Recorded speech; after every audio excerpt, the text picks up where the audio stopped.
Assalamualaikum warahmatullahi wabarakatuh. Perkenalkan, nama saya Afiza. Saya bertugas sebagai moderator untuk kelompok 3 yang beranggotakan Laras, Nisa, Jua, Puji, dan juga saya. Pada kesempatan kali ini, kami akan mepresentasikan mengenai sumber-sumber kebenaran berupa ilmu, filsafat, agama, dan juga peran agama bagi kehidupan. Untuk selanjutnya, saya akan memberi kesempatan terhadap teman-teman saya untuk menjelaskan mengenai materi yang akan kami presentasikan. Terima kasih. Assalamualaikum warahmatullahi wabarakatuh. Sumber kebenaran berupa ilmu. Ilmu pengetahuan merupakan seluruh usaha sadar untuk menyelidiki, menemukan, dan meningkatkan kepemahaman manusia dari berbagai segi kenyataan dalam alam manusia. Segi-segi ini dibatasi agar dihasilkan rumusan-rumusan yang pasti. Ilmu memberikan kepastian dengan membatasi lingkup pandangannya, dan kepastian ilmu-ilmu diperoleh dari keterbatasannya. Meskipun begitu, ilmu pengetahuan sendiri tidak terlepas dari ajaran agama dan tidak dapat dipisahkan dari ilmu agama itu sendiri. Secara duniawi, kedudukan mereka yang berilmu lebih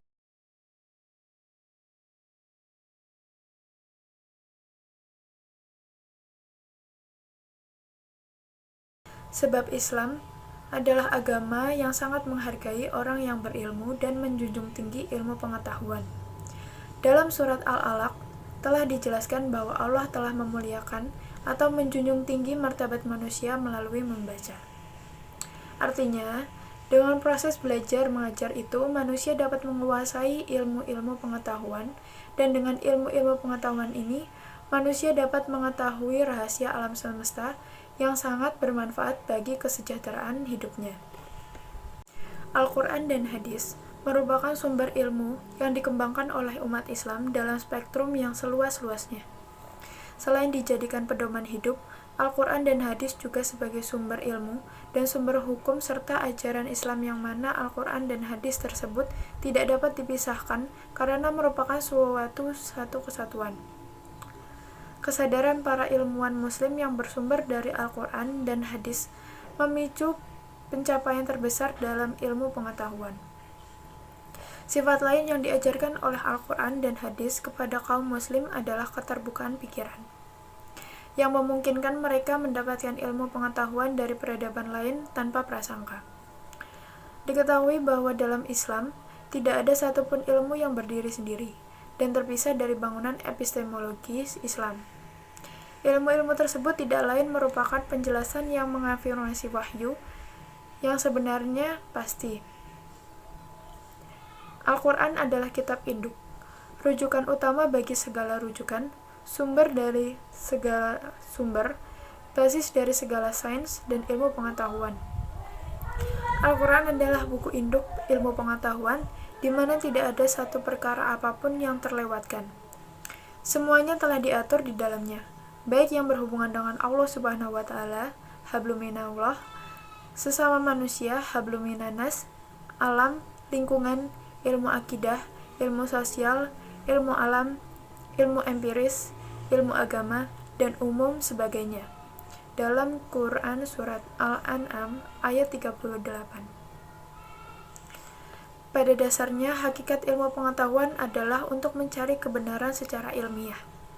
Namun dalam Al-Quran dan Hadis, hakikat ilmu pengetahuan bukan semata-mata untuk mencari kebenaran yang bersifat ilmiah, melainkan untuk mencari tanda-tanda, kebajikan-kebajikan, dan rahmah. Al-Quran bukan merupakan penghambat perkembangan ilmu pengetahuan. Tidak sedikit dari ayat-ayat dalam Al-Quran dan Hadis yang mendorong manusia untuk mengembangkan ilmu pengetahuan. Bagaimanapun, ilmu pengetahuan harus digunakan. Dalam penggunaan ini, di satu sisi ilmu pengetahuan bebas dari nilai. Di sisi lain, Al-Quran dan Hadis menekankan bahwa segala bentuk kegiatan manusia harus dikaitkan dengan nilai ibadah. Sebagaimana pendapat umum bahwa filsafat adalah pengetahuan tentang kebijaksanaan dan prinsip-prinsip mencari kebenaran. Berfilsafat berarti berpikir rasional atau logis, mendalam dan bebas, tidak terkait dengan tradisi, dogma agama. untuk memperoleh kebenaran. Kata ini berasal dari Yunani, philos yang berarti cinta dan sophia yang berarti kebijaksanaan. Filsafat sebagaimana pengertiannya semula termasuk bagian dari pengetahuan, sebab pada permulaannya filsafat identik dengan pengetahuan, baik teoretik maupun praktik. Akan tetapi, lama-kelamaan ilmu-ilmu khusus menemukan kekhasannya sendiri untuk kemudian memisahkan diri dari filsafat. Gerak spesialisasi ilmu-ilmu itu semakin cepat pada zaman modern. Pertama, ilmu-ilmu eksakta, lalu diikuti oleh ilmu-ilmu sosial seperti ekonomi, sosiologi, sejarah, psikologi, dan seterusnya. Filsafat ilmu adalah penyelidikan tentang ciri-ciri mengenai pengetahuan ilmiah dan cara-cara untuk memperoleh pengetahuan tersebut. Filsafat ilmu erat kaitannya dengan epistemologi yang secara umum menyelidiki syarat-syarat serta bentuk-bentuk pengalaman manusia, juga mengenai logika dan metodologi. Filsafat ilmu sebagai kelanjutan dari perkembangan filsafat pengetahuan adalah juga merupakan cabang filsafat. Ilmu yang objek sasarannya adalah ilmu, atau secara populer disebut dengan ilmu tentang ilmu, karena pengetahuan ilmiah merupakan higher level of knowledge dalam perangkat kita sehari-hari. Maka filsafat ilmu tidak dapat dipisahkan dari filsafat pengetahuan. Objek kedua cabang ilmu itu seringkali tumpang tindih. Ada 3 hal yang mendorong manusia untuk berfilsafat, yaitu 1. Keheranan. Rasa heran merupakan asal dari filsafat. Kata sebagian filosof, Plato mengatakan bahwa mata kita mengamati bintang-bintang, matahari, dan langit. Pengamatan ini memberikan dorongan untuk menyelidiki, dan penyelidikan ini berasal dari filsafat. Kesangsian merupakan sumber utama bagi pemikiran manusia. Bila manusia mengetahui sesuatu yang baru, maka ia akan heran, lalu merasa ragu-ragu, sebagaimana dikatakan Agustinus dan René Descartes. Bahkan René mengucapkan cogito ergo sum, yang artinya saya berpikir, maka saya ada. Jika saya sangsikan, saya menyadari bahwa saya sangsikan. Kesangsian secara langsung menyatakan adanya saya. Yang ketiga, kesadaran dan keterbatasan. Manusia merasa bahwa ia sangat terbatas dan terikat, terutama pada saat ia mengalami penderitaan atau kegagalan. Dengan kesadaran akan keterbatasan dirinya, manusia mulai berfilsafat. Ia mulai memikirkan bahwa di luar manusia yang terbatas, pasti ada sesuatu yang tidak terbatas. Beberapa aliran filsafat diantaranya. 1. Idealisme. Suatu aliran yang memandang bahwa semua yang ada dan seluruh kenyataan itu bergantung kepada kesadaran dan kemampuan manusia untuk mengenal dan mengetahui sesuatu. 2. Rasionalisme. Mengatakan bahwa akal pikiran merupakan dasar untuk mengetahui sesuatu, bahkan akal pikiran itu merupakan petunjuk bagi manusia untuk sampai kepada realitas yang sebenarnya dari kebaikan etis. 3. Positifme. Suatu pandangan yang menekankan pernyataan bahwa positif daripada pernyataan negatif. Positifme lebih cenderung untuk menyamakan pengetahuan itu dengan bahan-bahan ilmu pengetahuan alam. Filsafat adalah epistemologi dan logika. 4. Empirisme. Aliran ini dimotori oleh Francis Bacon di Inggris. Baginya pengetahuan yang benar adalah pengetahuan yang menghasilkan sesuatu yang mencari keuntungan, yang memperbesar kemampuan dan kekuasaan manusia. 5. Materialisme. Menitikberatkan pada materi, sedangkan ide atau roh menduduki urutan kedua atau bahkan tidak mempunyai peran sama sekali. Tokohnya adalah Lamartine. Dalam aspek metafisika, aliran ini berpendapat bahwa materi atau benda itu adalah substansi dari realitas, sedangkan dalam bidang etika lebih mengutamakan kesejahteraan jasmani daripada kesejahteraan rohani. 6. Pragmatisme. Menekankan pada praktek dalam mengadakan pembuktian. Kebenaran dari suatu hal itu dapat dilihat dari tindakannya yang praktis atau dari segi kegunaan.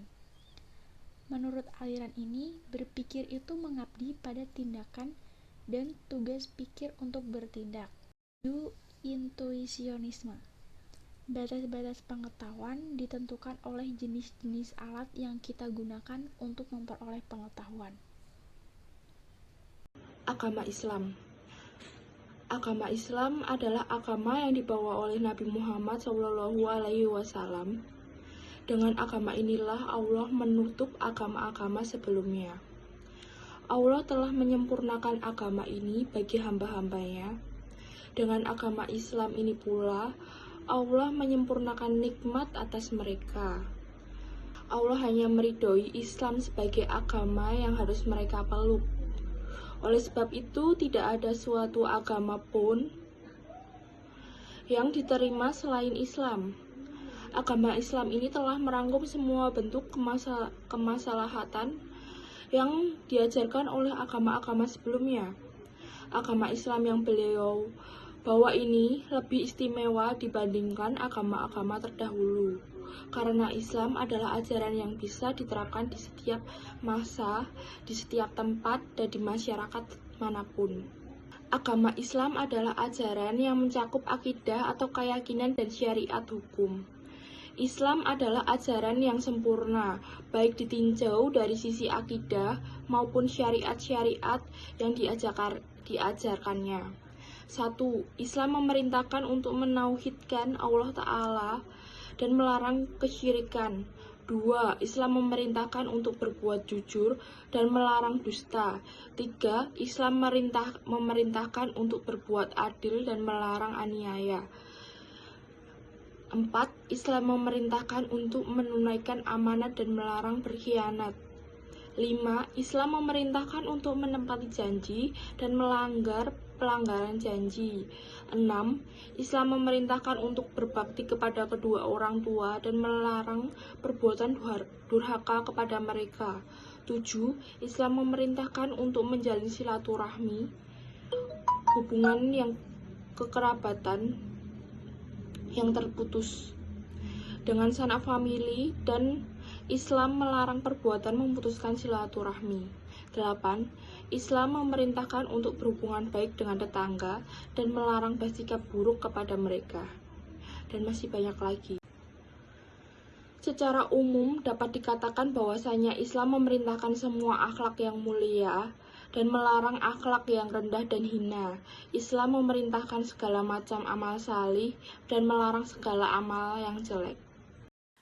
Assalamualaikum warahmatullahi wabarakatuh. Agama adalah pedoman hidup bagi manusia sebagai tolak ukur yang mengatur segala tingkah laku ataupun tindakan penganutnya. Dan juga untuk membedakan hal-hal apa saja yang sebaiknya dijauhi dan dilakukan. Karena masing-masing agama pasti memiliki hak dan kewajibannya. Maka dari itu, peran agama di sini sangatlah penting. Mengapa bisa dikatakan seperti itu? Sebab agama adalah fondasi atau tiang kehidupan bagi umat manusia. Orang yang tidak beragama, hidupnya seperti berlayar di lautan tanpa petunjuk, mengambang pada ketidakpastian. Tentunya agama diturunkan memiliki tujuan, yang salah satunya yaitu menghidupkan moralitas dalam rangka mengatur kehidupan manusia, tidak hanya mengatur dalam hal moralitas, namun juga sebagai fondasi keyakinan. Maka dari itu, moralitas yang ditekankan agama bersifat mengikat kepada setiap penganutnya. Agama juga memberikan kekuatan dalam menanggung penderitaan hidup. Misalkan, dalam beragama kita harus memiliki iman. Jika kita memiliki iman, bahkan kita mengimani dan mempercayai sepenuhnya pada agama Allah Subhanahu wa Ta'ala, pasti akan mengarahkan kita pada jalan yang apabila kita sedang di keadaan terburuk, kita akan diberikan jalan petunjuk untuk menuju ke jalan yang lebih terang, yang Al-Quran diyakini merupakan kebenarannya. pedoman hidup yang tidak pernah berubah setiap zaman. Meskipun Di sini terdapat saya juga akan berbagai menjelaskan perbedaan, beberapa fungsi dari tafsiran agama. dalam memahaminya, Yang pertama, namun tidak sebagai pernah sarana ada pendidikan. perubahan dalam Yang kitab kedua, suci, sebagai sarana yang kesehatan. yang Dan diyakini keselamatan. kebenarannya. Yang ketiga, sebagai jembatan Di perdamaian sini saya dunia. juga akan menjelaskan Keempat, beberapa fungsi sebagai dari alat agama. untuk sosial. Yang pertama, Yang sebagai kelima, sarana sebagai pendidikan. identitas diri. Yang kedua, sebagai sarana kesehatan. Yang keenam, Di sini saya juga akan menjelaskan beberapa fungsi dari agama. Yang pertama, sebagai sarana pendidikan. Yang kedua, sebagai sarana kesehatan dan keselamatan. Yang ketiga, sebagai jembatan perdamaian dunia. Keempat, sebagai alat untuk sosial. Yang kelima, sebagai identitas diri. Yang keenam, agama juga bisa disebut sebagai benteng kekuatan. Terima kasih telah menyimak video dari kami dan juga presentasi kami. Kurang dan lebihnya kami mohon maaf apabila ada kesalahan. Demikian, semoga apa yang dapat kami sampaikan dapat bermanfaat bagi kita semua. Semoga kita selalu dalam lindungan Allah Subhanahu wa Ta'ala. Amin. Wassalamualaikum warahmatullahi wabarakatuh.